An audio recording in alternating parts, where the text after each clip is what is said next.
I'm a young professional. Dubai is an incredibly transient place. So there was like a burning desire in me to bring people together again. That community is an incredible buzzword that everybody's using now. What I was thinking is, why don't we create a community which is more authentic? It's not like a super corporate community. Something in the middle, which was a really good balance between both. Gary Vee, for example, he responded to every single person that commented on his picture, messaged him. And then I thought, I need to be a lot better at doing that. I need to actually pick up the slack here because I had no team and message people individually on LinkedIn saying, come to my event. I was having 700 conversations a week on LinkedIn. Wow. The side hustle culture in Dubai. It's weird that Dubai makes you feel so grateful for the opportunities it gives you. Like, I feel so motivated because I'm like, this city is giving me so many opportunities. Yeah. I'd be so stupid not to take them. The more hands you shake, the more money you make. So without further ado, I'm Radin Jerome. Wherever you are in your life or wherever you're going, whether financially, spiritually, or for your health, I hope you're on your way. Now let's get into it.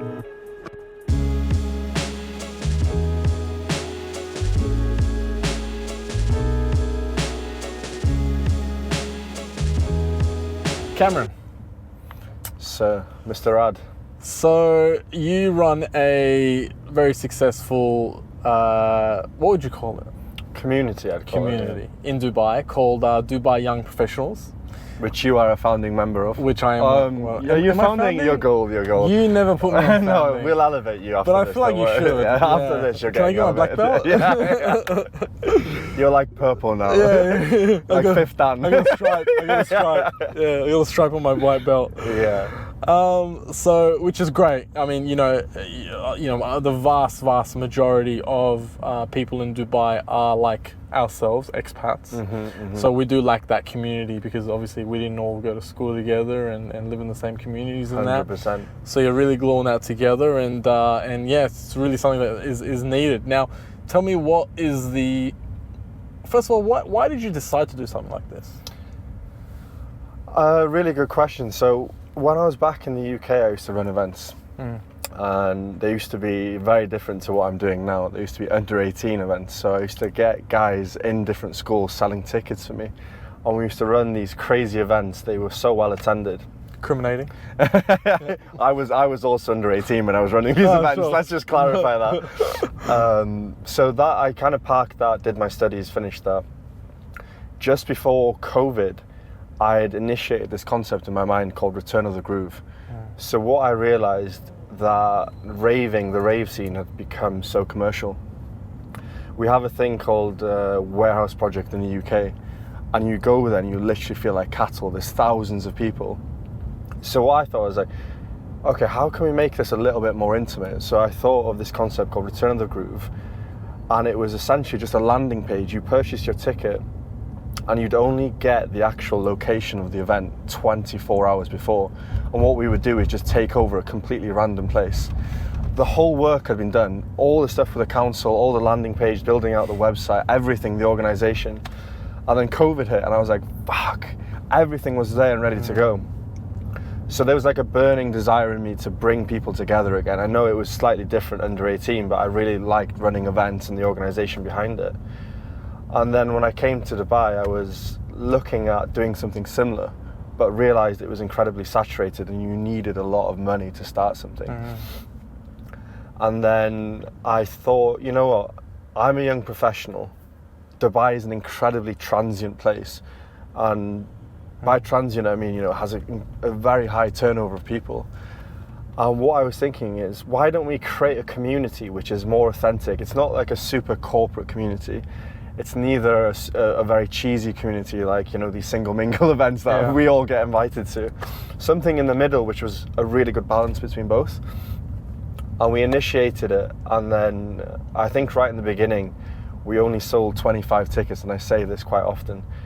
Before doing it, I was afraid of the embarrassment of nobody being there. When you do an event, it's like everybody knows Cameron didn't manage to get people in a room. We sold 25 tickets before the event, and I remember messaging my mum. I was like, I've got to cancel it. I was going to cancel it. I read through the contract, the terms and conditions, and it said there's a $600 fine for cancelling. And I was like, well, I'm just going to be well out of pocket if I cancel. So we went ahead with it, and eventually 35 people turned up, and the rest is history, as they say. We're growing exponentially. Yeah. And how do you think your group differs from other groups? What's your point of difference? I think where we're positioned is incredibly authentic. Like, you can be yourself. You don't feel like you have to be overly business and professional. And you'll see that when you come to our events, the way I am in the group chat. And I do think you have to lead from the top in terms of, I try and come across as authentic. I speak to people as I would just their friends, But then you have other groups, and specifically one of the issues that I had in Dubai is they're very specific about the passport. So if you're not from a certain area, you cannot join these communities, which I think is a big issue, because one of the reasons why we're here is to meet and learn about different cultures, right? And I think no matter who you are, there's massive value in that. Doing business, a lot of people here are hugely driven. If you can't communicate with different cultures, and it's that respect, so I just wanted to create somewhere which is incredibly diverse as well. Yeah. So what, there's groups here where they don't allow you to become members if you've got a passport for somewhere else, like you have to have like a Western country. Yeah, absolutely, and I feel like that's a Dubai thing just generally, right? But you've got the British business group. They'll ask for you to have a British passport, for example, and then all these different councils. You have Australian, which they do really well as well, and then there's smaller ones like Malaysian. I think there's one for the Philippines as well. So what I notice is not somewhere just where, as you said, young aspiring expats. Where do they congregate? It's very difficult to meet people of the same drive and ambition just by going to somewhere like Surf Club in West Palm Beach. You're not just going to go, hey, my name's Rad, you want to jump in my car and do a pod? It's the hit rate's lower, but if you want to just come and do business, it's a great breeding ground for those kind of things. Absolutely. Look, Dubai is just, everywhere I look is just business. I go to a coffee shop and it's as if the table at the coffee shop has been booked. And I'll see a guy wearing a suit with somebody wearing a kundura, and they'll be having a meeting. Hour later, bang, they get up, go. Somebody else comes and sits over there.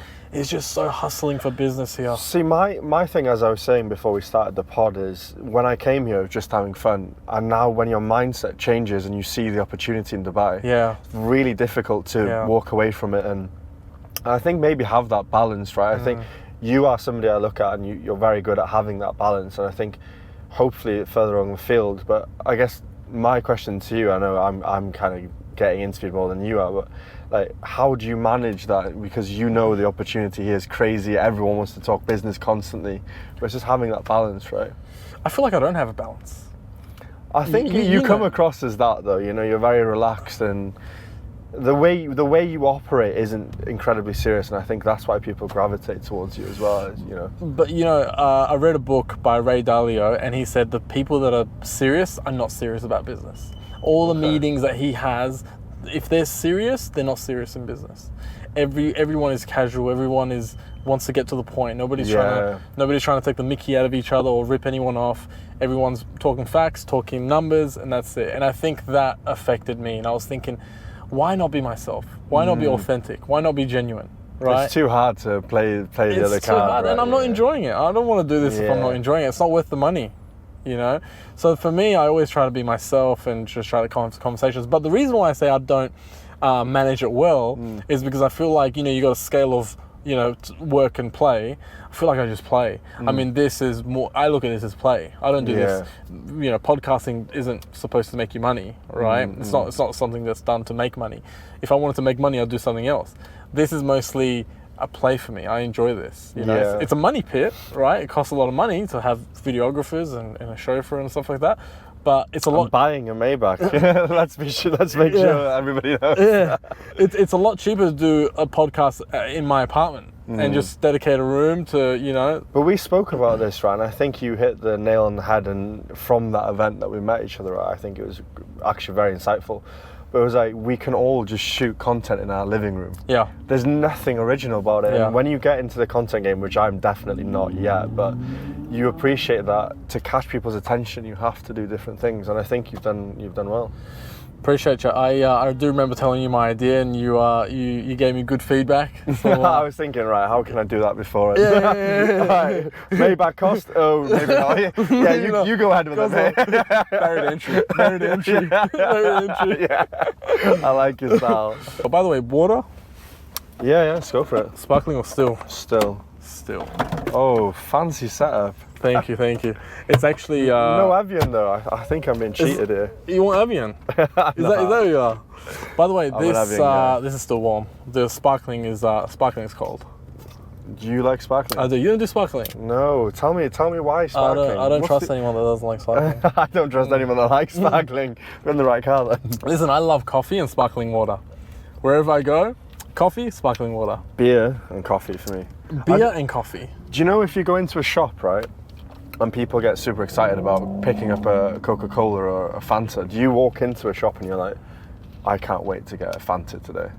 Is there any drink that you think I absolutely love? That's not water, I see anything. That's not water. Yeah. Good question. Look, I love fizzy drinks, but I don't have it anymore. The only fizzy drink I have is sparkling water. Okay. If I was to say a drink that I love, I'd probably say maybe just, can I get a fresh juice or no? You're talking about anything. Are you talking about the real dingy petrol stations? Yeah, that's what I was thinking. Is that what you're thinking? Yeah, go with that. If that's what you're thinking, and I can't wait to get something, I would honestly just say probably a Coke Zero. Even though I probably haven't had Coke in, I don't know, maybe 3 months, but Coke Zero. For me, I was yours? addicted to Lucozade. Have you heard of it? Yeah. Oh my God, Yeah. I was back in COVID. That's that pill thing that you drop in there. And yeah, they do that. Yeah, it started off as a medical thing from GlaxoSmithKline, and they realised that all the patients absolutely loved it, and then they just took it to the masses.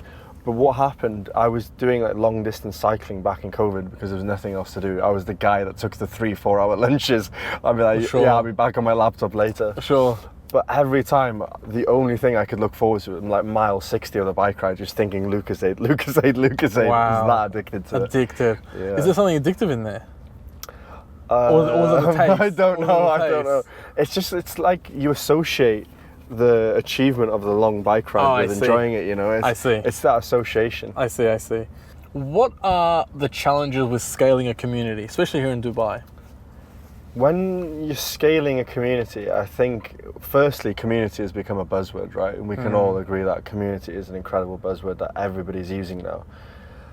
One thing is we've spoken about authenticity. One thing is to get credibility as well. And right in the beginning, I remember when I was trying to scale it, I was having 700 conversations a week on LinkedIn. Wow. And I remember I was doing this before I'd started reading up on how other people did it. And I think Gary Vee, for example, he's done it very well. And he said in one of the talks I went to in Dubai, he said he responded to every single person that commented on his picture, messaged him.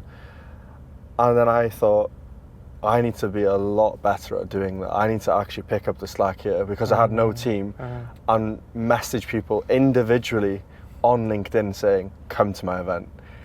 And before that, I'd never really got used to this idea of failure because I think, you know, most people try and take the easy options with life. And I'd been that guy that almost was like, okay, I'm 90% sure if I do that, I'm going to win. And this was one of the first times I was like, okay, there's not a big chance I'm going to win here. So I put everything into it. And those conversations, I think, were some of the most difficult aspects of scaling the community to get the credibility behind it. Sure. There's a book called Blitzscaling. It was written by one of the founders of Google. Okay. He said to make something scale, you have to do things that don't scale. So it's like a lawnmower, right? So you got to rip the lead, right? You got to rip the lead, and the motor starts. Okay. It's like that. You got to do things that don't scale. You got to go do the door knocks. You got to get the people, and then you're trusting that your product is good enough for them to tell their friends. And then so it just takes a bit of a spark. You're creating a little fire, which eventually will turn into a bushfire.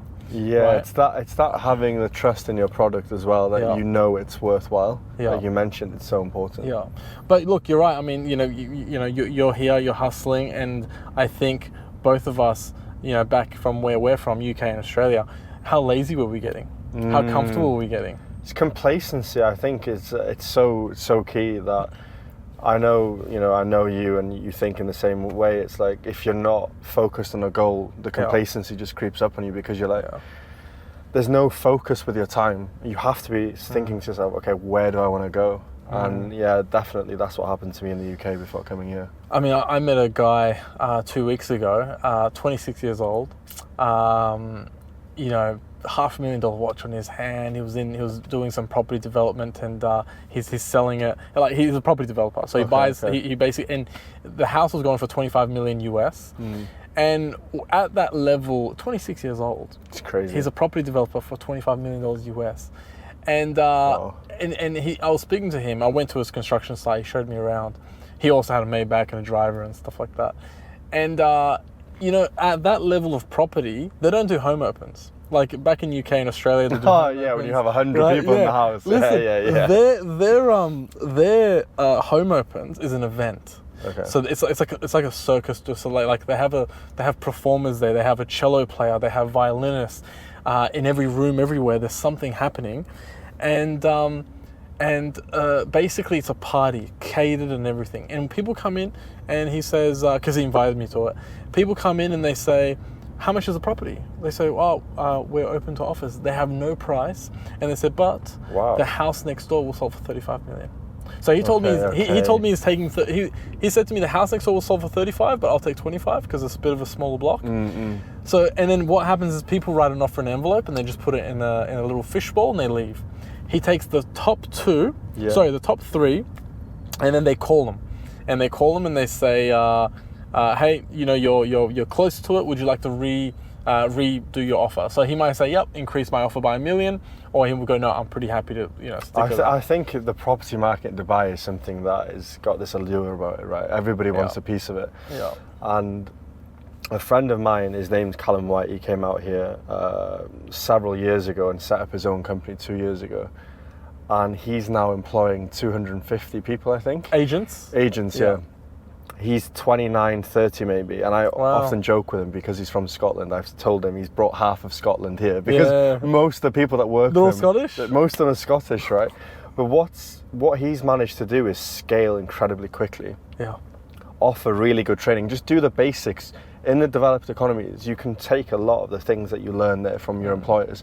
Do the basics really well. Just, like, analyze what you're good at, and he's a really good example of a person that's really focused in and excelled at that and done really well. Yeah, with the real estate market, it's pretty. Setting up a real estate agency, I looked at that. It's pretty easy to do because you don't pay agents anything; they're just commission only. I know. So easiest business model ever. You can scale as quick as you want. But also, have you seen those TikToks where there's like a guy having a heart attack in a cafe in Dubai, and the lady's like, "Oh my God, is there a doctor? I'm a realtor." I'm a realtor. I haven't seen that. I think we can do with less realtors in Dubai right now. There's so many. Right? And I wonder with the saturation of the people that's coming over, and everybody's trying to do it. And I know because I have so many friends there. It's quite difficult. It's quite difficult, and people think it's just going to be easy because before coming to Dubai, you think glitz and glam, everything's amazing, so easy to nail transactions. Yeah. But what people don't see is that a lot of people are going back home, and I think I don't have the ins and outs and understanding, you know, why, but it isn't as easy as I think some people like to think. No, I mean, I've got a friend who's got 2 properties in the lagoon in a development in Dubai, and he's actually on next to Andrew Tate. Andrew Tate's building there, and he can't sell them. Basically he's a developer. He buys, sells, whatever. It's currently under construction. He's selling it, and he can't sell it. And I said to him, "Listen, everyone says it's a boom." He's like, "Hey, listen, it's a boom, but guess not for me." That's what I always wonder with Dubai. Things move so quickly, and before buying a property in the UK, I really tried to look at, okay, if things move at a fast rate, what are the things that are going to maintain the value of my property? Yeah. What is going to set my property apart from something else? And one of the things where it was a house, but it was close to the city centre. Yeah. And the way Manchester's now building out, there's a lot of apartment living. Yeah. But then I try and apply the same rationale to Dubai, and I'm like, I really don't know what to do, you know. It's that guy that you mentioned there probably thought this is the safest investment possible, but turned out absolutely not. It's not his first time. He's done a few actually. So this one, I don't know why he's stuck with this one. So I think the market is taking a turn, but I feel like the property market in Dubai is completely different from the rest of the world. Yeah. If the world's going down, I feel like he's going up, because people look at this as a safe haven. They bring their money here and they park it, you know? Completely agree, yeah. And I think one of the things that you realised during COVID was that because 90% of the people here are expats, when there's a shitstorm on a global level, everybody leaves, right? And then what happened during COVID, and that's when I was looking at coming out, the rent was super cheap. So before knowing Dubai, I looked at £5 and I saw, I think it was maybe a 2 or 3 bed for 120k for the whole year. And I was thinking, wow, I'm quids in here. I need to move to Dubai. So I left it about a year before I actually moved. And I started looking at properties.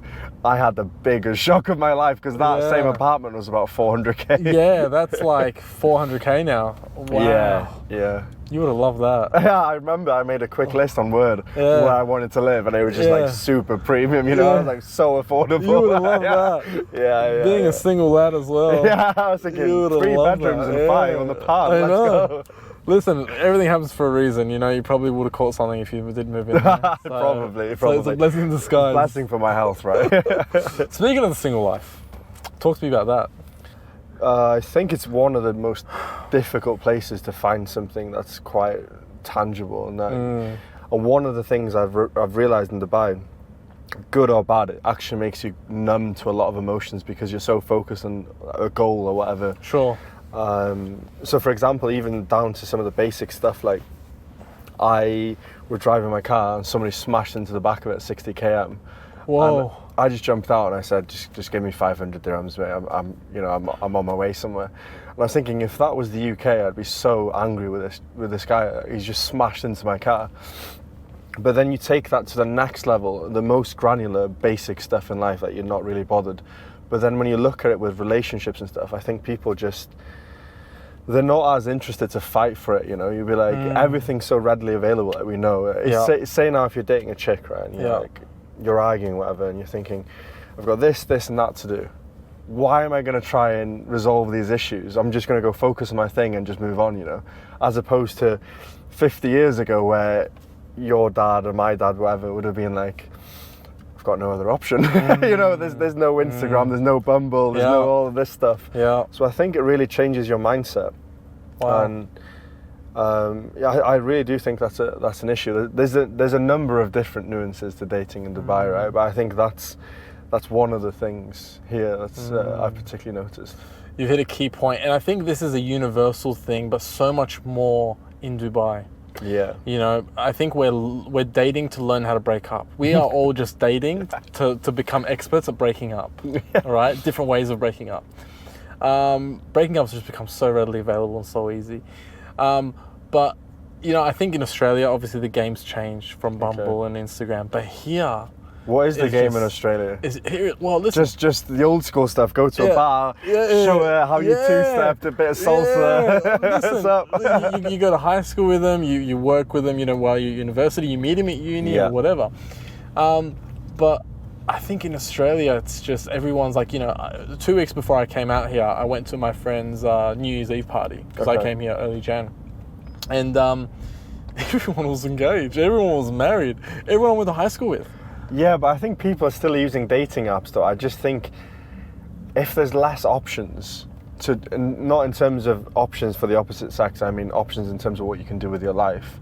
And what I realised back at home, and I'm not judgmental against anyone, but I do feel like they settle earlier because it's the natural progression in life. Yes. It's like, okay, we're always looking for the next milestone. Doesn't matter where you are, if you're super driven, if you're just doing an average job, whatever. I think it's just human nature to be like, this is this chapter in life, this is the next chapter. Yeah. And I think at home, there isn't really many chapters to go for, right? It's just like, I've got the job, I've maybe not bought the house, it's now time to just settle down. I agree. We're comparing that to Dubai.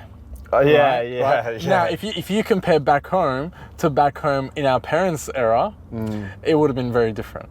You know what I mean? Like my parents met when they were neighbors. The families knew each other, so it's a bit harder to break up. The families know each other, all that stuff. So what? They wanted to break up. Is that what you're saying? Even though they did break up, but it was a lot harder. It took 20 years to break up. While now, it takes 2 months to break up. It's a lot easier, a lot quicker. Honestly, but one thing that I realised in Dubai, and I'd like to get your opinion on it. It's Sin City. It's terrible, yes, for sure, but I read an interesting statistic, and it was like, since the introduction of Tinder, I don't know if you've seen this one. No. The average man in the last 12 months reported having sex half as often compared to now. So before Tinder, say it was like the average man was having sex 10 times a year, okay? Okay. But since Tinder, fast forward to now, the average man is now having sex 5 times a year. Sure. I've came up with something that I think is the reason for it. Yep, tell me. Whereas I think women in Dubai are very much attracted to power, status and money, which is, it's kind of normal, right? If you think back ages ago, you would have been attracted to the chief because he's the one that can provide. But I think it's on steroids in Dubai with the girls. Yes. And what I think is this 1% of males, let's say, they're really winning at life because they're the super attractive ones. Maybe looks they're not, but on these different metrics, they're the ones that women are attracted to. So the average guy in Dubai is really, I mean, you can apply this globally, but I think we're talking about Dubai, we know it's different. I think the average guy is really suffering, you know, outside of that. Sure, I see. See, sometimes I like the chase, but sometimes I'm just like, if it flows, it flows, you know? It has to flow. It has to flow, yeah. I'm not going to discredit a girl if it was like, let's use the word easy. I'm not going to discredit her on a long-term basis. I wouldn't even say easy. I would say if it doesn't flow, and I could probably still go on a date with her and see where it goes, and potentially sleep with her, it's not as attractive for me. I don't want to put in the work because it doesn't flow. Okay. So you could probably have more. You could probably have more sex, but you wouldn't want to because it just doesn't flow. And I prefer. I'm at the stage in life now where it doesn't flow. It's just I just don't want to be there. It's all about vibe. It's all about the vibe. I'm going to put it out there. I will take a 7 with a vibe over a 9 any day. My mates know me for this. I was like, I'm that guy. I'm like, if there's a vibe, I want to be around you. Like, let's spend some time together. 100%. But one of the things I did want to mention to you is, you know, the side hustle culture in Dubai. And you would have been so exposed to that now. It's crazy the amount of people that have got something on the side going on. And I don't know if it's a sign of the times or people just less reliant on, you know, a job. There's no security, or the state back at home, you know, pension is just such a big worry for everyone. And I just find it so amazing the amount of people that are prepared to put extra hours in outside of work to try and build something. You know, in DYP, there's so many of these kind of people, and there's so many founders and stuff that have gone on the journey, but there's so many people as well that want to go on that journey. Yeah, look, I think, you know, the university days, go to university and get a degree days are over. Oh, I completely agree. Andrew Tate probably smashed that into smithereens with his propaganda. Listen, I went to university for 7 years and I left with no degree. I used to go to university with a backpack just to show my parents that I'm going to university. So what were you actually doing? My backpack stayed in the car, and then I would just go out and just go with the guys to you know, at the university in Australia, there's a bar. Okay. So we'd go to the bar and drink, play ping pong. Nice. All right. I got a letter from the owner, like the dean of the university, saying, "Hey, look, what are you doing here? You're just wasting your money." So I had to get that out of my system. You know, I should have probably taken a gap year, but I refused, and it just wasn't for me. I didn't want to be controlled. Come here at this time, do this assignment, this and that. It was offensive to me. So I think experience outweighs university a lot. So everyone 100%. now wants to be, and also the UN came out with something the other day saying, by 2030, we must have 658 million new jobs to maintain our poverty line. So poverty doesn't increase. They phrased it that way. By 2030. Very surprised for that. So what does that mean? That means new industries, right? We've got like, you know, obviously with the crypto, there's a lot of new industries with that. We've got space travel. right? But also, a lot of industries are also dying. Like AI is taking over so many industries. You know? It's making so many things. So, I think now just going to university, getting a degree and working for someone, yes, it will keep you out of poverty, but it won't get you anywhere. Yeah, and I think more and more people have this entrepreneurial mindset, which is amazing. And some people are like, oh, will it not get saturated because everybody's trying to do their own thing? But if you think back, and I always try and think back, like maybe 70, 80 years ago, yes, let's think even further before the Industrial Revolution, where everybody started working and stuff. Everyone was doing their own hustle, you know, they were trading, growing crops, whatever, and whatever they could find to exchange. And then we've just built this crazy society where I think in the UK a lot of people are suppressed, and I felt that when I was there, in terms of, you know, if you want to go that step further, it was really difficult to step outside of it. And I say that because society kind of programs you in a way, I think, to say, be grateful with what you have. And I was one of those guys who really struggled when if I outperformed slightly or I was excelling past my peers. I was like, do I actually deserve this? You know, like, is there a reason why? I know I'm a hardworking guy, but when you the news as well, particularly in the UK, and I know everybody talks about this, it's like always negative. And I remember when I came out to Dubai, it was so strange. It was in the middle of COVID, and there was 4-tier system on the COVID system. It was like, if you're in tier 3, you can fly, but if you're in tier 4, you can't fly. We booked this trip to come out New Year's Eve. I get on the plane, me and my friend were super excited to go, and we flew out, we landed, and as you do, first thing you do is just go on your phone, and I was addicted to reading the news at this time. I read the news 2 hours a day, watched it for another 3 maybe. Landed in Dubai, and I thought, okay, I'll have a look at the news first thing, just impulsive. Check the news, and what I see is that Manchester's gone into tier 4 lockdown overnight. So when we were on the plane, it actually moved from tier 3 to tier 4, which meant there was like a 4-hour window where that trip I wouldn't have been able to make it based on some politicians' rules. And then one of the first days we got here, we went to Nikki Beach and met up with a group of people we didn't know, and turns out they were amazing people. I had a really good time, but I was really struggling to enjoy myself at that beach club. And then I remember I just walked to the beach, and I was like, you know, my friends are messaging me saying weird things. I was like, why are you messaging? They're like, why are you there? Like, you should be back at home. How did you get there? You know it's tier 4. And I knew I'd done everything completely legal. And so I walked over to the beach, and I was just thinking, like, look at this amazing place. We're just enjoying ourselves whilst everyone's suffering at home.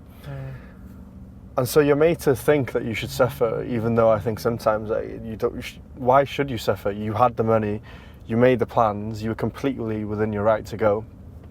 And so anyway, I'm on this beach, and obviously I'm looking slightly concerned. This guy walks over to me, and he's like, "Are you okay?" I was like, "No." I basically told him what I've just told you. And he said to me, he was a bit older, he looked a bit like Simon Cowell, and to this day I'm convinced it's still Simon Cowell. Still Simon Cowell. Yeah, in my mind it's Simon Cowell. Yeah. And he was like, listen, mate. So you should have said Simon Cowell came up to Yeah. Just name drop Simon Cowell in the pod. So this guy comes up and he's like, listen, life is fucking hard, right? You're going to get times in life where you're going to have an opportunity to really have a good time. This is probably one of your opportunities. And you need to take that and put it into your little cookie jar. So when you're having a shit day, you can go into the cookie jar and be like, you know that time in Nikki Beach in Dubai, when everybody else was in lockdown in the UK, I was having a good time. Yeah. And you know what? It completely just changed my perspective. I was just like, why should I feel that I should suffer when I'm in a position where I don't really need to suffer? There's other people that aren't suffering. Like, why should we feel suppressed that we have to?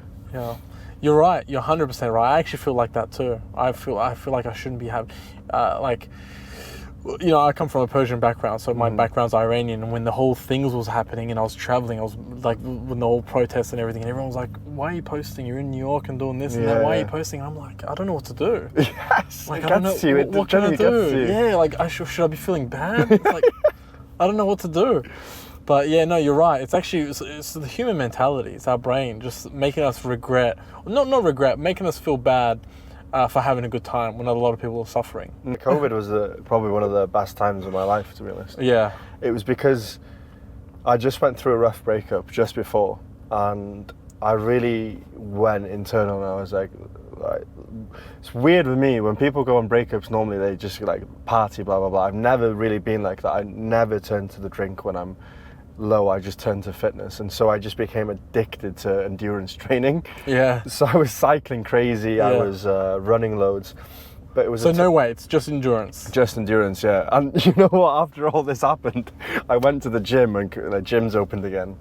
And I was like, in my mind, I was like, I'm a tank, you know, I'm a beast. This guy steps on the scales next to me, and I'm like, mine are fucking broken because it said 77 kilos. I was like, bro, I know 14-year-olds with wig arms that are heavier than 77. Yeah. So I said to the guy next to me, I was like, can you come check my scales? I think mine are broken. He's like, nah. It's like, fuck. So you were so skinny. I was so skinny, but I hadn't realised because I'd been training so hard. Of course. You look at Olympics, you look at the endurance trainers, they're all skinny. Yeah. They're all extremely skinny. But the ones that do 100 meters, like the Usain Bolts, and they're just beasts. Absolute beasts. They're going against gravity and force and everything. The way they train is obviously just for 100 meters, and I became addicted to watching these guys, the way they train and stuff. It's completely different types of movements and stuff that you might expect. And look at Kipchoge and the rest of the Kenyans, the way they train and stuff. They're all so skinny. Sport is amazing in that sense because it just completely takes a different type of physique to do certain types of sports. Yeah. And I think sprinting is very interesting. Like the mass these guys carry. What are you doing for fitness now? What's your routine? What are you focusing on? Because I switched my my routine recently, but I want to hear yours. Okay, well, I used to be quite regimented in my training and following plans, and what I realised was that everything in my life is so regimented, and gym for me is a time where I need to just like chill out actually and just unplug a little bit. And so now it's more relaxed. I still train 6 times a week. So you're doing it more for this? More for that, really. And it's just like kind of listening to my body. Is my back in pain today? Okay, I'll do legs, whatever. Sure. It's more that I'm doing push-pull legs. Yeah. You know I'm loving the sauna at the moment. I'm absolutely loving the sauna. So I'll break it up with a nice little sauna session. Yeah. And then back to the push-pull legs. And are you a nighttime gymmer or morning? Morning more often than not. And you sauna in the morning?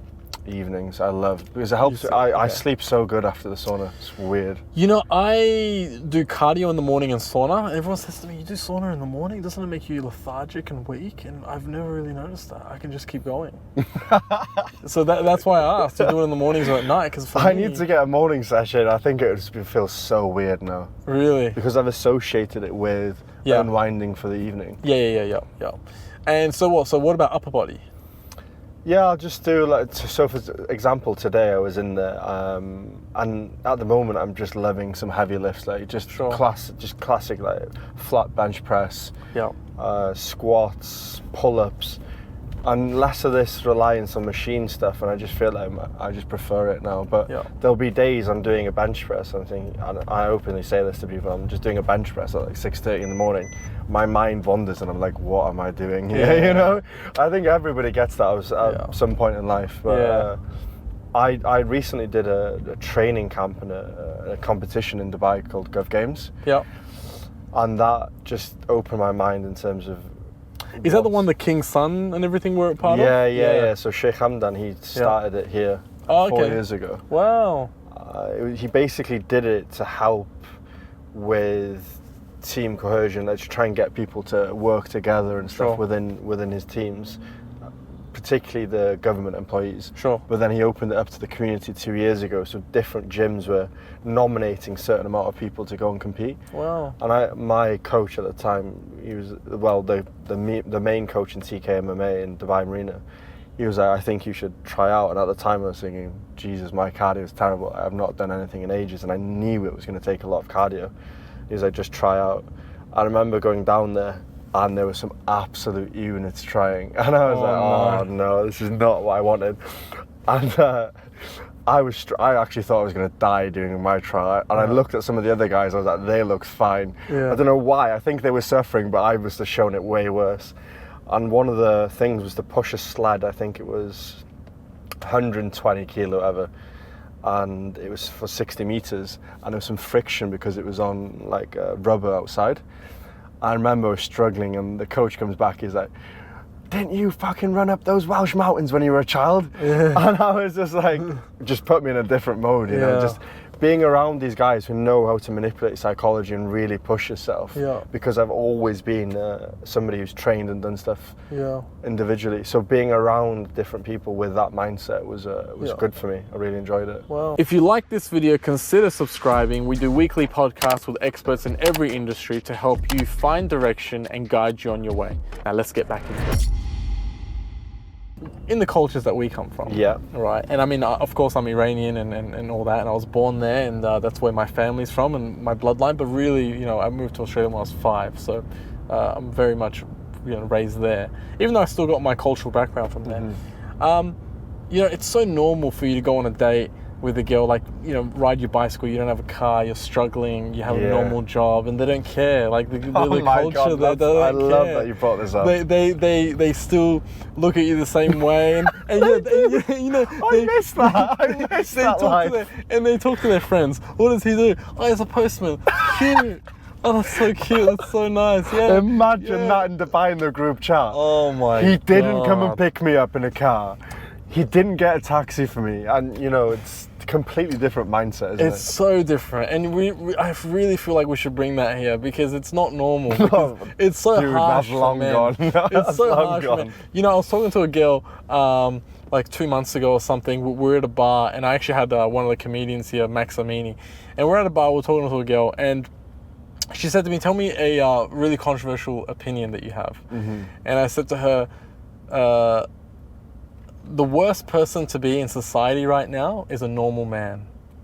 Just an average man. That's powerful. Just an average man. That's very powerful. It's just so hard for them now. It's because it's just, there's so much competition. And also you've got this culture of Instagram because they look at the 5,000 men collectively that have private jets and Lamborghinis and whatever, and they can do this and that, and they say, oh, that's what I want.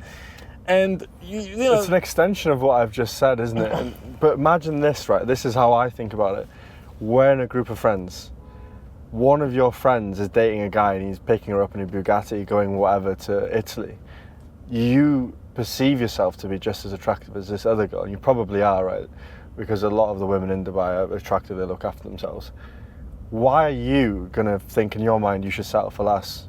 You know, it's very difficult when your friendship groups are in these kind of environments, and then you can't. If you look at it through that lens, a part of me is like, yeah, you know, it's the environment we're in. It's definitely part of the reason. It's difficult, and even if you do have money, it actually works against you. Especially in Australia, they'd be like, I don't care that you have the money. Like, are you going to hold that against me? Is that what you're going to do? Like, they look at it as emotional torture or something that you have over them. Yeah. So it's just so different, and I guess you know, like as I was saying before about, you know, they compare the 5,000 men, the 0.01% of men that can do these things, and these guys, you know, they didn't have the money. You know, probably 90% of them were self-made. They didn't have the money years ago. So they will sleep with these girls that they typically wouldn't normally sleep with, but these girls, they then get ruined because they've slept with this guy once and they expect that every time. Right? One thing about Dubai, and I always use this, I don't know if it's an actual term, but I always say it's hyper-competitive for males. And that can go against you. It depends the way that you think. And I often say, like when my dad came here, he just cracked Dubai in 2 seconds. It was crazy. He just sat on the rooftop, we were having a drink and blah blah, and he was just like, this place makes you feel like you want to take over. You know, if you have that masculine spirit inside of you, you feel that competitive energy around you. Yeah. And I think it just makes it, as you said, very difficult to find somebody that's a good woman, for example. And you know, there was a crazy stat that I read, and I'll completely misquote it, but it now something like the average man has to work 5 times as hard for a girl that's 5 times less good of a woman than his granddad would have had. I think it was 14 times. 14 times, yeah. Crazy. Yeah. But, and then I'm just trying to think the long-term implications of that, if those statistics are real. And I don't know if you've met my friend Christiana. She does the matchmaking in Dubai. Yeah, no, you told me about her actually. She's kind of trying to lead the charge on this to make sure that there's not too many sad, lonely men in their 30s Sure. or whatnot. And the statistics that she has, I'll misquote them because I'm not Jamie on Joe Rogan's pod. But everybody wants to be entrepreneurial, so that market's getting saturated, right? I said people think that, but I think there's still a place for most people. Sure. Yeah, I think so too. And I'll tell you something, like, I look at business as an art form. Mm-hmm. It's like painting, right? Business is all decision making. Every day you're making decisions. Now you don't know where those decisions will lead, and that's what differentiates from great leaders and great entrepreneurs. The decisions they make are different from the less performing ones. It's basically an art. How much stomach do you have for risk? So I feel, yes, everybody can get into business, but the great decision makers, the logical thinkers, they will always be miles ahead of everyone else, and they will show, right? Everybody can get into it, but everybody's not going to be great. And I think there's a part to say about now the way that we structure society, right? That you just have to have people that, and I don't think everybody is entrepreneurial anyway. A lot of people that are just so happy having a job. Yeah. Like I've spoken to, there's a guy in the community that I really do respect. He's called Vlad, and we had this conversation. It's one of the funniest guys I know, and I said we were having it, and he was like, "I'm so happy just working for someone with a safety net." Yeah. And I really do respect that. If you can look and say that's not for me, instead of just trying to be someone you're not and be like, I want to be an entrepreneur, I want to have my own business and stuff, and it just doesn't work out for you, and you're really going against what's in your human nature. Yeah. What a waste of time. And I said to him, I appreciate the fact that you know what you like. And going back to your point, yes, there's a lot of people trying to do it, and yes, I agree with you, it's an art form, and yes, I think there's a place for a lot of people. But then what you need to also realize is that I think there's so much pressure as well on people to be entrepreneurs. Yeah. If you go on your Instagram, I remember one day I was on Instagram, 4 continuous feeds was like, quit your job, don't be a pussy, quit your job, you could do better. Yeah. And I was just like, wow, okay, I'm just gonna have to quit my job now. Instagram's telling me. Yeah. No, you're right. Look, and that person's found happiness. Yeah. If your happiness is working there, whatever, doing the job that you love, let's say you're a real estate agent and you love it, you found your happiness, you've won. Yeah. It's the sickos that want to be entrepreneurs. They just want the next thing and the next thing and the next thing and build. Until where? Where's the motivation in it all?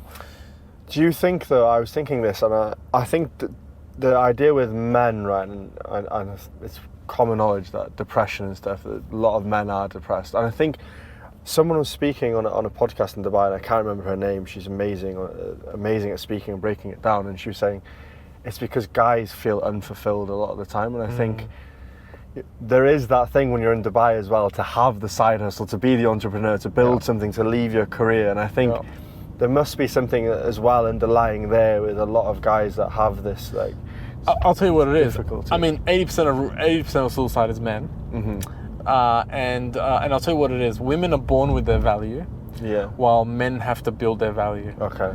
So your value you have to build as in your career, how much income you're making, your health. You have to build that. It's a constant competition for men. So that can that's hard. Value and values, though. I think women are the women from home anyway. The women that I was raised with and around, they were a lot mature, and they were like, this is what's right and this is what's wrong. And I felt like as I was growing up personally, I made a lot of mistakes, particularly with dating with women and stuff like that. And I look back and I am regretful of some of the things that I've done, but there's also that learning journey as well about like, okay, what's your moral compass? What is right and wrong, and what are your core values as an individual? I just think sometimes maybe women do have that a little bit earlier as well. Yeah, I think so. I think core values right now, I think, have been corrupted. Yes. Honestly, it's been corrupted. Instagram's ruined it. Nobody knows what they want anymore. People want what other people want, and they don't actually take a second to look within and find out what they want. And that causes them to be chasing something that's never going to make them happy. I've been on a date with someone, and that's all she wanted. She said to me, show me a photo of your parents' house. I said, show me a photo of your parents' house. She started laughing, What? saying, oh yeah, I don't have one. She just wanted to see if I come from a rich family. And, you know, and I said to her, listen, I know you want a rich man, right? It ended up being a lecture. I never saw her again.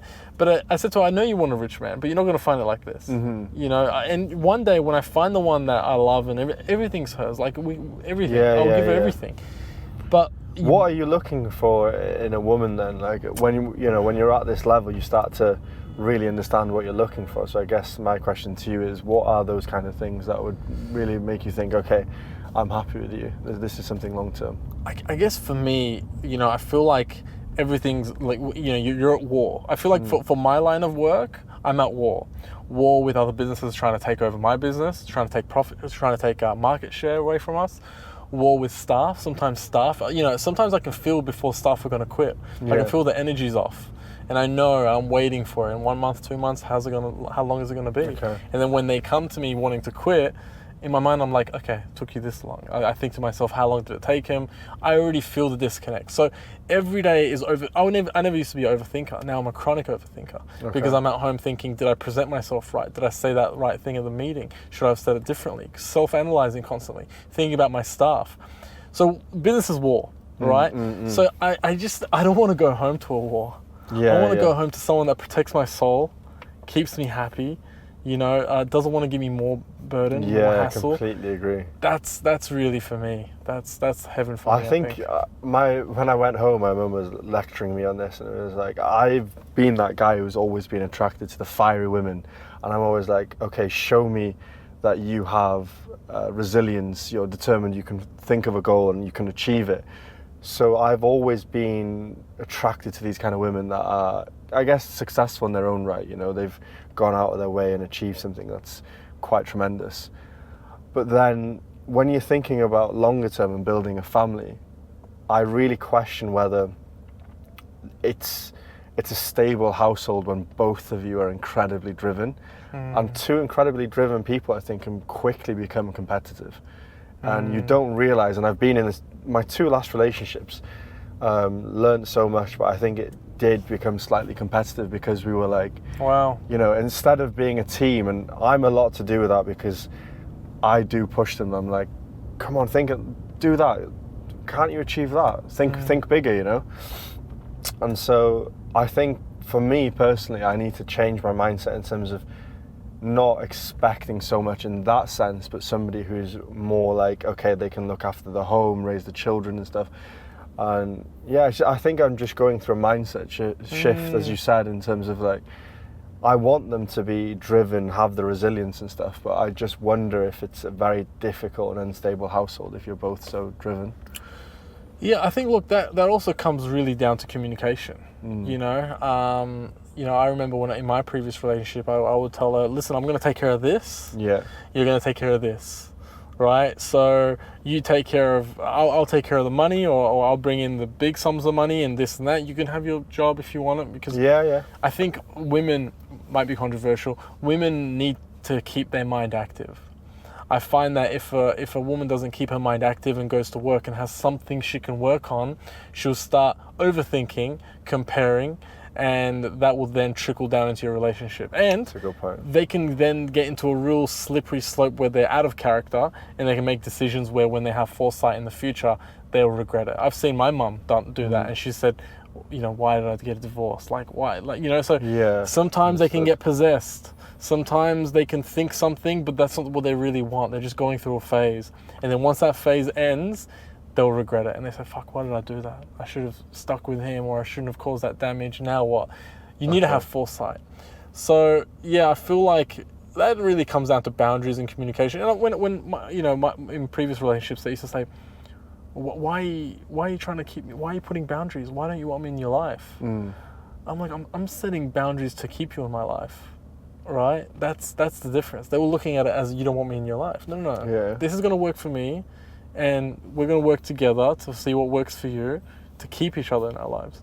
So that's a common misconception as well. People think boundaries are there to keep each other I was always very adamant with this in terms of like having our own lives and having a life that was together. but also having stability outside of our relationship, so we didn't become reliant on one another too much. And I think that to an extent, you know, it does work, and I do see sometimes some couples that have the similar setup to what I just explained, but then I know couples that have been together 60, 70 years and they just have each other and they're so happy.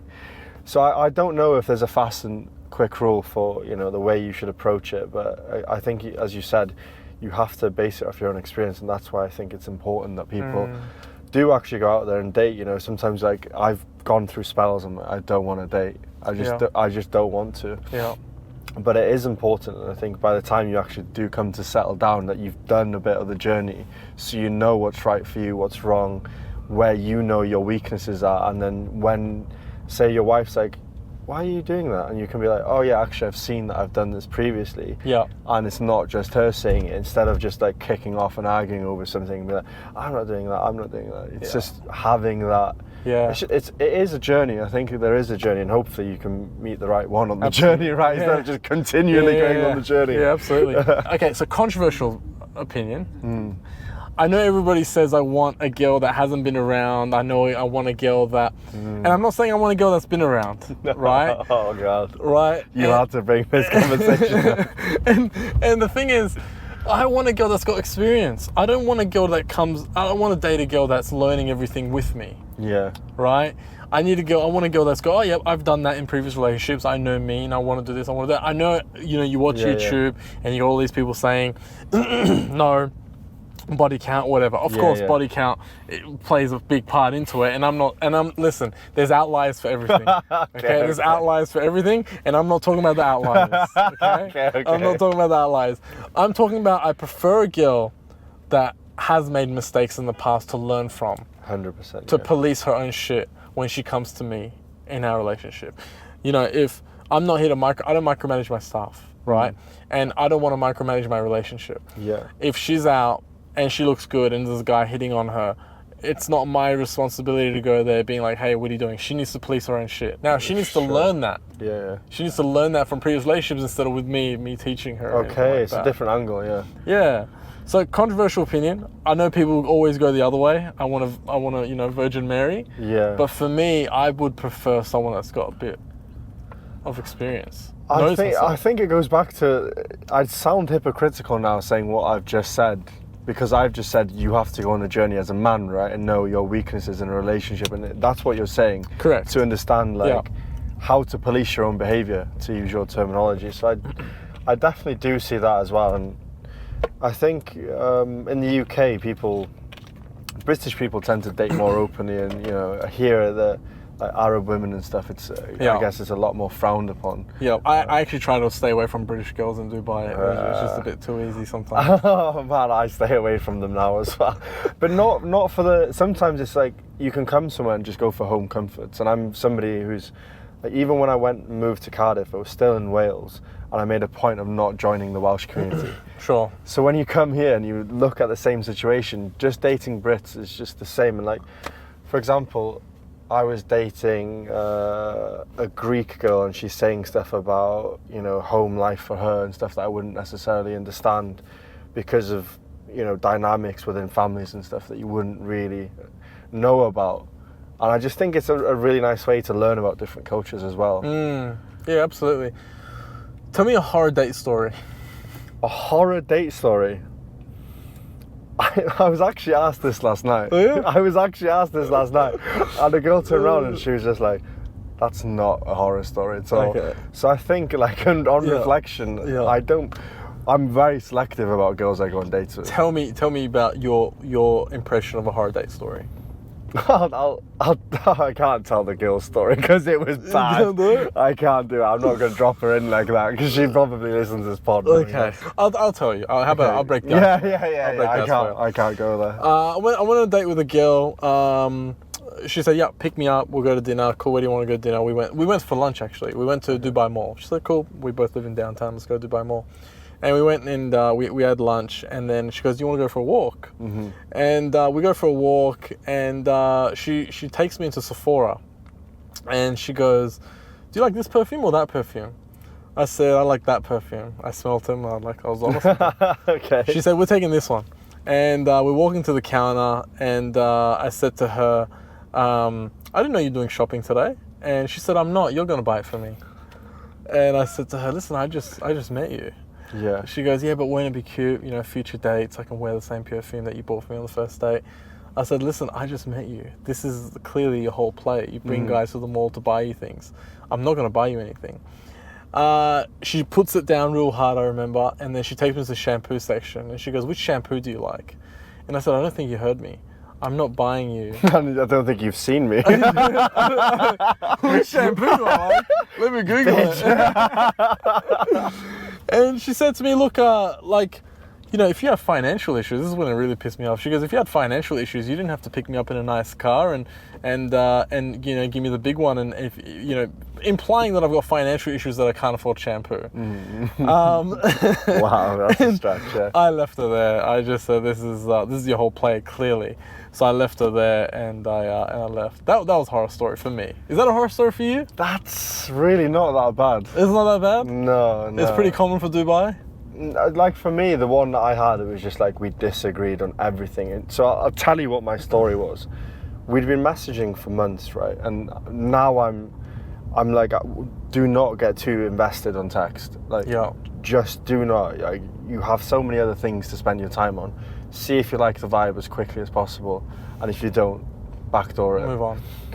So I got myself in the situation where I was texting this girl, and really liked the vibe, what I could see online. Like, she's into fitness, I'm into fitness, and I tend to like women that go to the gym and stuff. I think it's just like a key sign to me that they're invested in their health and stuff. And anyway, we stretched it out, and then we both went on holiday, and then we came back, and like I go through these phases, and I'm like, I need to go sober, right? And it was one of these phases, and I was thinking, I want to go on a date with you, and it's such an easy cop-out to be like, let's have drinks, let's get absolutely smashed together, and not remember what you said, and you're not going to remember what I'm going to say, and you're probably going to make a fool out of yourself. Yeah. So I was thinking, you know what can I do for a sober date? And usually I'm going to take charge and plan the date, but she was just like, oh, let's meet and go for a coffee, which is like one of the least sexiest first dates possible. But I was like, you know what, let's just see what the vibe's like. Meet her for a coffee, and we were walking on the beach, we walk up and down the beach, and we're just talking, and I realised there was just like no sexual chemistry. She was an attractive girl, but there's no sexual chemistry. And then we sat down.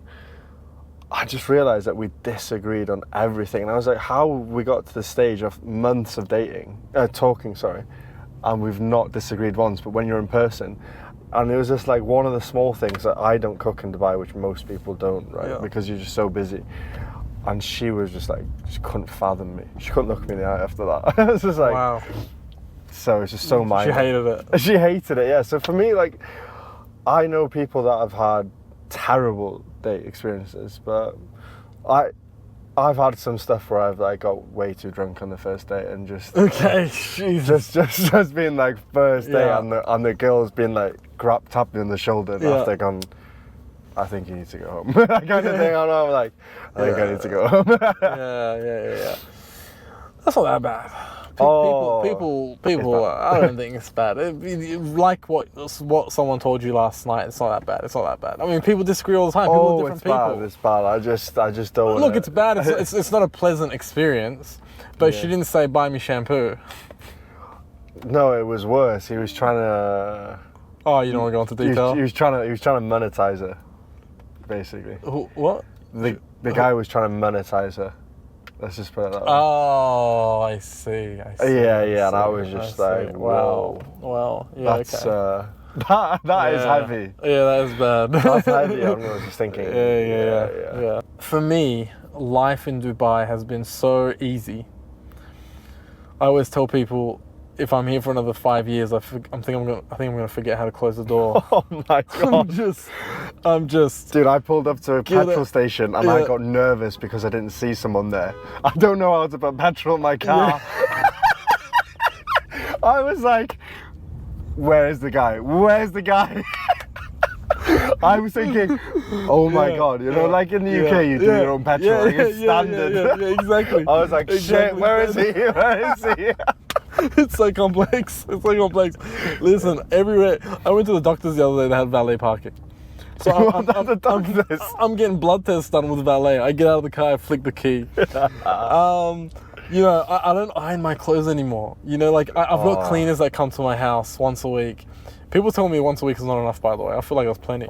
Yeah, once a week is good. Yeah, how dirty are people? I don't know. They're like, no, two times. Some people tell me 3 times a week. I'm fortnightly. Yeah, I reckon that's fine too. And you know, I leave my door unlocked because Dubai's so safe, you know. And well, I actually leave it unlocked on the day the cleaner's coming, just for my peace of mind. I don't leave it unlocked every day, just for my peace of mind. You got your laptop there for your peace of mind. Even though it's safe and nothing's going to happen, we're going to be thinking about it. So it's too programmed. Just like back in Australia, back in the UK, I check the door 3 times before I sleep. Listen, I can get my friends on the phone right now. My car got broken into 3 times in 3 months, 4 months, something like that. I would call my friend, go, my car got broken into again. He'd go, again? You were just trying to claim on the insurance, and they were like, dude, stop. Listen, it's not worth claiming on the insurance for a window. Yeah, true. Know? Just blow it up next time. Yeah, just blow it up. Do a proper job if you're going to do it. It's bad. In Australia, it's bad. Anyways, so you know, I leave my door unlocked and I know they're coming, you know, I book them in at like, let's say 2 o'clock. And I leave the house. I go get a coffee, I go to the gym, whatever. I might do a podcast, do something. And I just come home to a clean house. And I'm just thinking, Jesus, life is good. Even at night, when I sit in the steam room, I sit in the steam room in my building and I'm just like, life is great. I honestly feel like my life just started. I'm so glad you said that. Because it's weird that Dubai makes you feel so grateful for the opportunities it gives you. And I think maybe that's why I'm doing what I'm doing in terms of like, I feel so motivated because I'm like, this city is giving me so many opportunities. Yeah. I'd be so stupid not to take them. Yeah. But then conversely, it's like, it's one of the safest cities, right? And so I think a lot of people feel that way. It's like, even compared to home, what's going on, there's all these opportunities and most people are having such a good life. But I completely agree with you.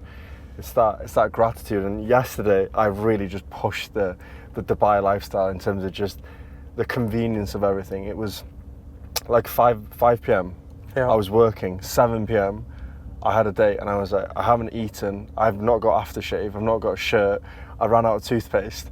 I just whacked my phone out and I went, Bloomingdale's, Cartier aftershave, nice new shirt, and then toothpaste, mouthwash, and then ordered my dinner. Everything was there within an hour. And I was like, I'm ready to go for my day. What, it comes to your house in an hour? Yeah. What app is this? Bloomingdale's? Bloomingdale's, yeah. I just found it yesterday, actually. It's amazing. Wow, in an hour? There's no ad, no plug there. It's genuinely the best. I'm going to be using that all the time. Do you use Nun? Yeah, I do. I got addicted to seeing the yellow parcels outside my door. I was really addicted. I was just ordering shit just to see the parcels outside my door. Yeah, I love that too. The yellow thing, I love that. I was like, I need to see that shit. I think that's what it is. It just gets you addicted to seeing that. Nun's got this option for 15 minutes. They'll get it to your house in 15 minutes. I don't know how that's humanly possible. I just saw the ad on LinkedIn before I came out. Yeah, it's crazy. It's crazy. It's just on steroids, everything, isn't it? It's crazy. And like, let's say I am the Prime Minister of Australia, right? Yeah. I don't know if I could mimic this because there's not 1 or 2 things that makes this country great. There's a certain soul to it. There's a certain work ethic to it. I'm not sure if you saw the article the other day, but it said Dubai was ranked the most productive city in the world. There's a soul to this city, which I can't put my finger on it. You can't say, oh, we'll do this, and it's going to be like Dubai. No, there's so many things that they've done, so many decisions. Like I said to you, decision making is like an art form, right?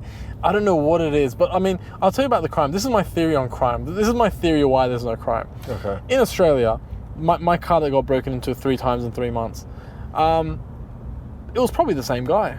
I don't know. It's probably the same guy. What happens in Australia is they grab him. They take him in prison, if he gets caught, which most of the time he doesn't. And he loves the prison. His whole family is there. His friends are there, right? Goes in there, sheltered, food, has a yarn with everybody, plays ping pong, and then comes out, back to the life of crime. So that one guy is doing probably 1,000 crimes, in his lifetime. While here, if you do a crime, they will put you into prison for however long. Then they deport you to your country. and you're banned from coming back ever again. So then you're never allowed. So they actually eliminate the crime at its source, right? Because you miss out on all these opportunities that Dubai is giving you, and that goes back to my point again. It's like, you know, what do you want to achieve in life? Do you want to go back home and really struggle to make the next move, or do you want to cherish the opportunity that this great city's giving you? But I think as well, they've had the benefit of having the funds and the capital to really bring some of the greatest minds and the greatest thinkers to really think through everything, apart from the way they've organised the roads, because it is just so stupid. Did you just realise we just missed a turn? No. It's a standard. It's standard though. Did you realise that? No, you didn't. Yeah. With the roads here, you almost have to think 3D. Yes. When they say left, you're like, which left? The one that goes in the sky, or the one that goes under the ground? You have to think 3D. I hate taking a wrong turn here, and I don't play the noise through the speaker anymore for the turn, because I'm like, I just want to enjoy my music. I look down, I'm like, just said left. I can see the left, so I'm going for it. Then I look again, I'm like, where the fuck was that left? I didn't see that left. I know. And then it's another 20 minutes on the journey. It's not like a turn around and do it again. No, it's literally go around. It adds like 15 minutes to your drive. That's why I don't drive. It's just so easy. I enjoy driving though. And I love driving in Dubai because everyone's so bad at driving, and I consider myself a terrible driver, so it's very good for me. You fit in, you fit right in. I fit in really well. I'll tell you why I really like not driving here. If I had a typical job, where you go there and you do 9 hours there and you go home, well then that's fine. I don't need a driver because it's a 20-minute commute and a 20-minute commute back. But when you're going from meeting to meeting, you might spend 2-3 hours in the car. So you go one meeting, yep, cool. And then first of all, finding parking is difficult too. So that 2 hours that I'm in the car, that's my work time, because I'm going from one meeting to another meeting to another meeting. So it's like, okay, now I've got a desk here. I can work in between, sending emails, paying invoices or whatever it is before my next meeting. And then, so if you've got a driver, it makes sense to do. But if you're using cabs, then... and it's too hot. I don't want to be waiting outside waiting for a cab. It's just trying to get a cab in Dubai. That was why I bought the car. I was taking cabs everywhere, and I was running events. I was thinking, I'm going to be the last person to turn up to my own event because I can't get a taxi in Dubai Marina. It was crazy. So I want to talk about DYP. We've got an amazing event coming up. We do. I cannot wait for that event. We've got a jam-packed calendar, but I know which one you're mentioning. Yeah, you know which one I'm mentioning. I know. The creme de la creme. And as soon as I saw it, what did I do? I messaged you and I said, listen, I am in for this. Reserve me a seat or something was I could not wait. Well, it wasn't that, but we're not going to say what I said. I'll just say that was the message. That's how I interpreted it. That's the main thing. Yeah, well, that was the message. That was the message.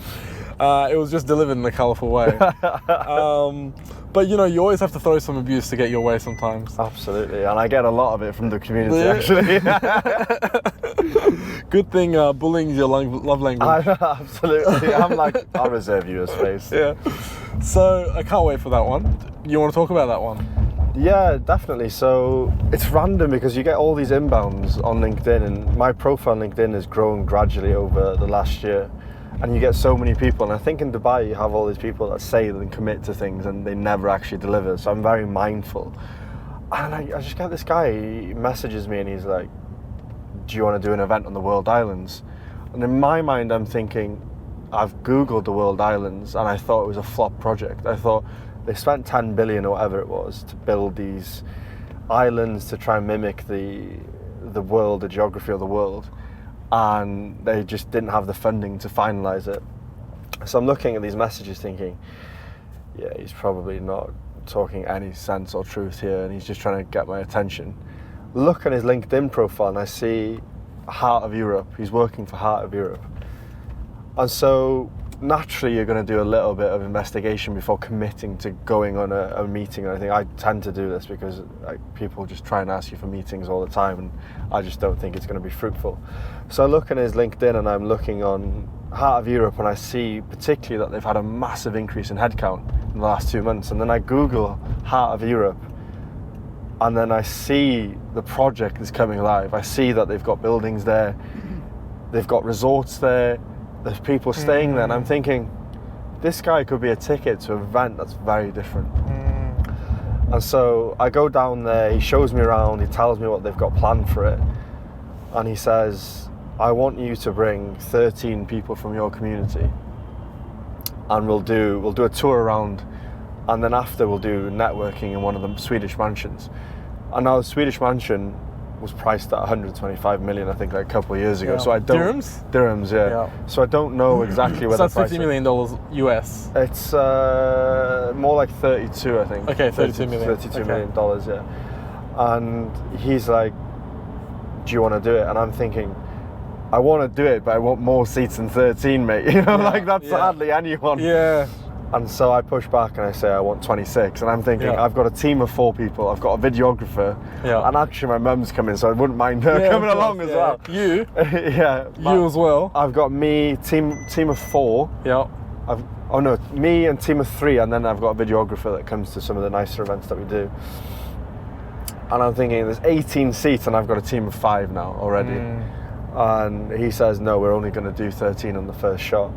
And so I say, okay, let's just go and do it. And then now we're running a promotion. We sold 10 tickets in 1 minute. I literally just put it on the WhatsApp group and we just sold it in 1 minute. Yeah.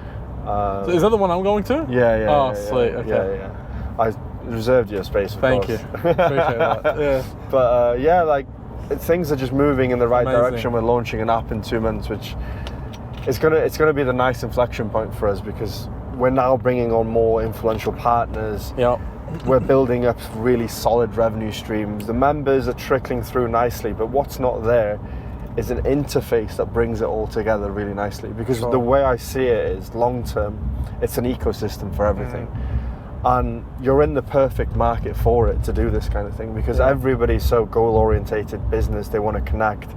And a guy said today on the takeover, and he won't mind me saying this, it was incredibly cheesy, but it's true. It was like, the more hands you shake, the more money you make. And I was like, you know what? It's probably one of the cheesiest statements I've ever heard a man say. Tattoo worthy. Yeah, I'm completely on board. I'm like, let's get it there. But I was this guy. It makes sense, because in Dubai, if you don't know this yet about Dubai, you've really not understood it at all. Everything is relationships. Yeah. If you cannot form a relationship with someone, they won't trust you and they won't do business with you. Yeah. And it's at home, you'll do a transaction over Teams with no camera on. Yeah. I've closed deals and stuff before and delivered things and I've not seen their face. In this region, if you're going to try and get by and do business like that, you're not going to really get far. And if you are, then tell me how you're doing it, because I'd love to hear. Yeah. Yeah, I mean, look, that's kind of why I did a podcast. Didn't do it for making money. It's a bit of a money pit. It's not designed to make money. But I thought this would be the best way for me to, streamline meeting as many people as I could, in Dubai. But yeah, look, it's a lot of exciting things happening with Dubai young professionals. I'm excited for the future events, and I feel like the more people that are coming and joining, the better the events are getting 100%. And getting. So it's really good to see it grow, and I think it's pretty much grown anyways. It's a bit of a beast now, and I just can't wait for the new events coming up. We've got the founding members behind us, and that's the big shift. Yeah. And just having members just generally on board, it's that conviction behind it. Yeah. People are now behind the scenes pushing a lot of it, and it's completely outgrown me, which I wanted it to do. And in the beginning, I didn't want my face to be with it. I just wanted it to be something event-based. But now we're doing events. We're building out exclusive rates. So as a member, you can go to a dining experience and get discounts, co-working spaces. And even in the future, I want to have our own co-working space. So if you were in DIFC, for example. We are. Are you in DIFC? We have an office in DIFC, Okay, then you would come to the DYP place in the day, and I think what we're trying to really do is bring back the experiences in person. Yeah. Let's connect in person. Yeah. I feel having that hub around everything where everybody can come would be the glue. Just something, it's constantly there. Yeah. Just not an event once a week or whatever we're doing now. It's actually probably like 2 a week. Yeah. Which is quite intense. There's a lot. Yeah. There's a lot. And you guys get so angry at me for not showing up. I know. I'm busy. I can't do 2 nights a week. True. But yeah, no excuse there. You could do one a month. You won't even turn up to one a month, guys. I can't do 2 a week. I can't do 1 a month either. I'm busy. No. But I'm super grateful to be part of the group. It's a lot of fun, and I'm gonna start coming more. Don't worry. I've been focusing on some projects, so now that they're maturing a little bit, I've got a bit more time. Appreciate it. Appreciate having you. We have a bit of a tradition on this show. Okay. We ask a final question. If you could have a dinner party, so that means with everyone together at the same table. Yeah. With 3 people dead or alive, who would it be and why? Oh, that's a good question. Thank you. But I aspire to people who aren't really... A dinner party is actually very different to asking a party. Because if you're asking a party, I want somebody who's got a couple of screws loose in their mind and like we're going to have a good time. Yeah, a dinner party, let's just be very... It's not much of a party if it's 3 people. Okay, just a dinner party. Dinner party. Okay. I aspire to, I'd say, 3 guys at the moment that I completely respect and I'd love to just sit around the table with them, and all for different reasons. Okay. Firstly, they're pretty cliche, but Joe Rogan, absolutely love him. And the reason why I respect this guy is because he's incredibly authentic. You know, he speaks about all like the drug experiences and he's so mindful, but as well, like he's super focused on his fitness. And he's somebody who's very present and always very curious about people's stories. And doing what I'm doing with the community, it's making sure I make time for people and being present when I'm speaking to them. And so I think Joe Rogan is somebody who's very driven and achieved a lot, but also somebody who's very humble and present. It's just a crazy combination that a lot of people don't have. And I think he's very unique in that sense. Secondly, I agree with that. Yep. Secondly, and I love this guy, David Goggins. I think David Goggins just... I actually thought of David Goggins when you were doing endurance training. Oh man, that's probably why I started doing that. I was like, what would Goggins do? What would Goggins do? Yeah. Okay. So Can't Hurt Me, I read that book and I thought, yeah.